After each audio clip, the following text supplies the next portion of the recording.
حالا تازه یه موضوع دیگه، من به این فکر کردم که خب آقا الان آقا جون خانم جون گیریم که من آوازم خیلی خوب شد، یه موزیک خیلی توپل عالی هم آماده کردم، شعر خوب، تنظیم خوب، ملودی خوب، همه چی عالی. خب حالا چیکار باید باش بکنم؟ من چطور باید یه کاری کنم که رو پای خودم وایسم و در واقع بتونم خودم پول در بیارم و خودم افسار کار هنریمو دستم بگیرم؟ که چی؟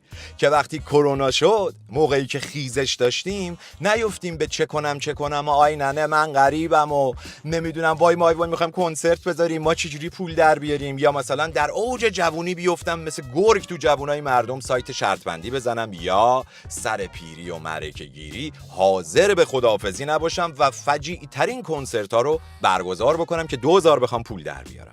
من میخوام اینو بهتون یاد بدم که چطور روی پای خودتون وایسید.